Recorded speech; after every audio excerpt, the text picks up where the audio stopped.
Do you love balls? Do you like the idea of melee weapons that can kill people at a distance? Did you already read the title to this video and just want me to get to the point already? If you said yes to any of the following, I have the guide for you. How Ian's doing? I'm Ian, and this is my TF2 How to Killstreak series, where we look at the best and worst TF2 has to offer and I show you how to get a killstreak with it, because everything is a bad idea until it works. Today, as you could tell from reading the title of this video, we'll be covering how to killstreak with both the Sandman and the Rap Assassin. So without further ado, let's get into it.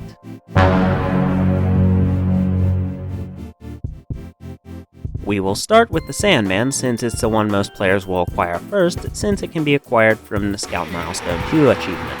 The Sandman is a melee weapon for the Scout that gives you the power to throw a baseball at foes, inflicting a slow debuff so small and insignificant that heavies wouldn't even notice they were hit by this thing if it weren't for the fact that it also does 15 points of damage when it hits a target. The slow debuff inflicted by the ball is actually so pathetic that it can be bypassed entirely by simply moving forward without touching the W key, a technique most commonly referred to in the community as strafing. Strafing is a technique used in the game to bypass the in-game limiters, since effectively there's a speed limit if you're using the W key, but no speed limit if you use the other keys for movement. So if you're wondering how that unusual wearing soldier is able to rocket jump so much further than you, this is part of the answer. This also means that if you hit that rocket jumping soldier that's way better at the game than you with this ball mid-air somehow, they won't actually inflict any kind of loss of momentum whatsoever, since if they're strafing, it won't really affect them whatsoever. However, if you hit someone that doesn't know this technique whatsoever, the slow debuff will actually last a duration equal to how long it traveled through the air for a maximum of 7 seconds. If you manage to hit someone for the maximum 7-second slow debuff duration, you'll actually get what's called a moonshot, and the game will even play a special sound effect to show off how awesome you are.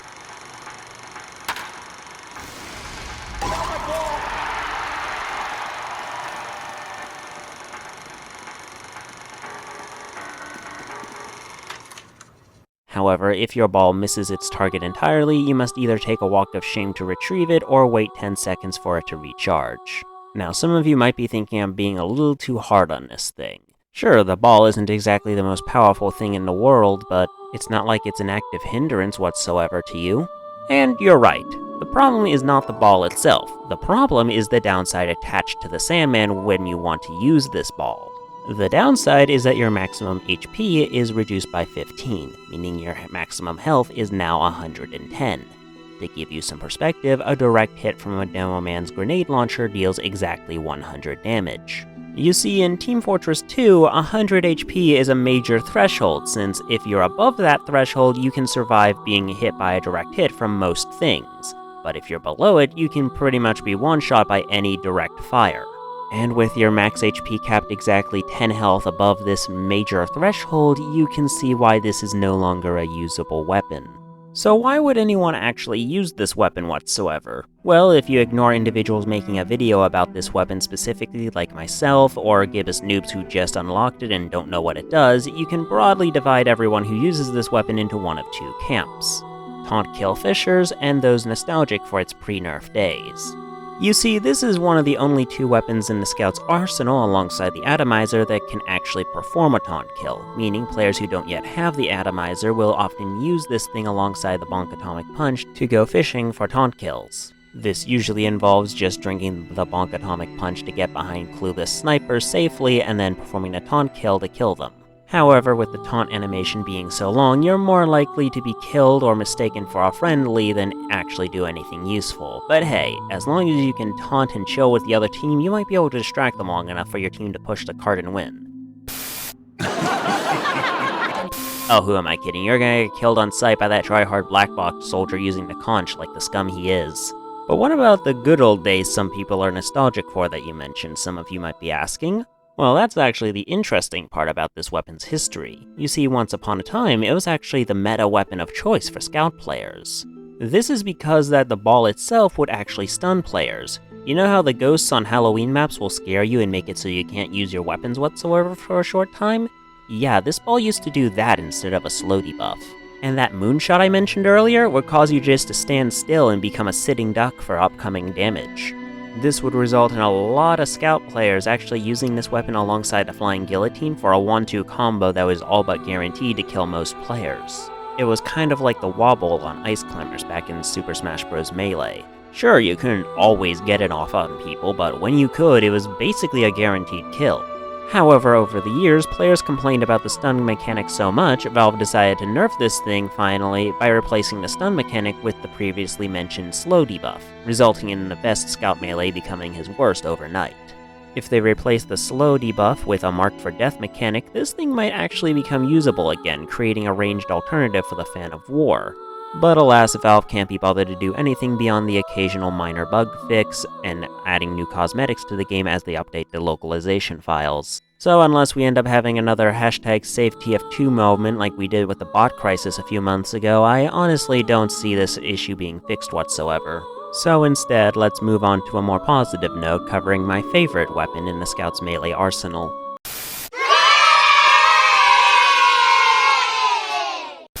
The Rap Assassin is the weapon every Scout main slowly began to switch to once the Sandman was nerfed into the Shadow Realm.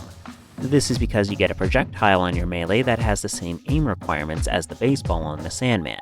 You see, instead of getting an eco-friendly reusable baseball, you get a capitalistic, disposable Christmas ornament that shatters on impact with anything.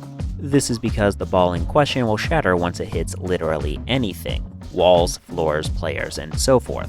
In fact, this ball is so prone to shattering, there used to be a bug in the game where it would shatter against invisible walls on certain maps, making this weapon situationally unusable once upon a time, most notably on Badwater's last capture point.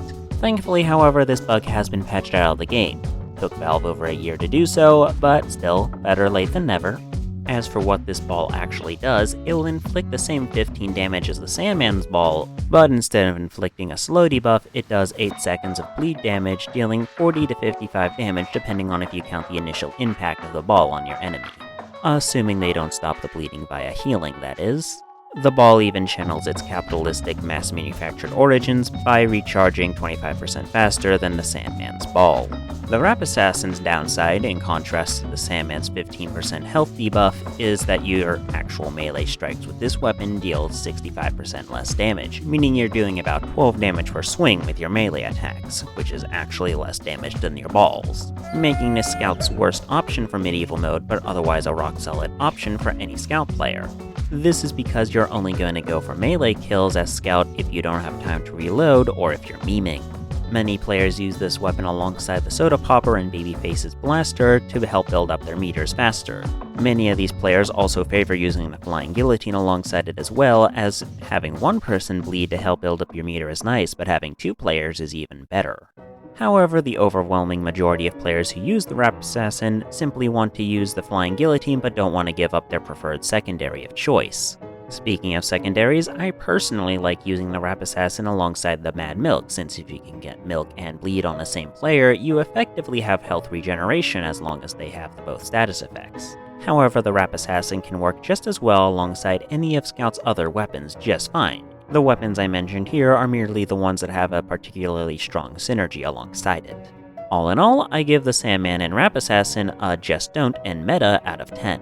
The Sandman is in a horrible state as it is, and I can't think of a single reason to use it over your other melees as a result. Meanwhile, the Rap Assassin is the current meta weapon for Scouts to use. Whilst his other melee weapons aren't utterly eclipsed by its power like the crossbow does for the other medic primaries, it's still top of the pecking order. That's all for now. Like the video if you did, subscribe if you don't want to miss the next one, comment what weapons Edens want to see me cover next. I've been Ian, and this has been my TF2 How to Killstreak guide to the Sandman and Rap Assassin. And stay tuned, the heavy lunchbox items are coming up next.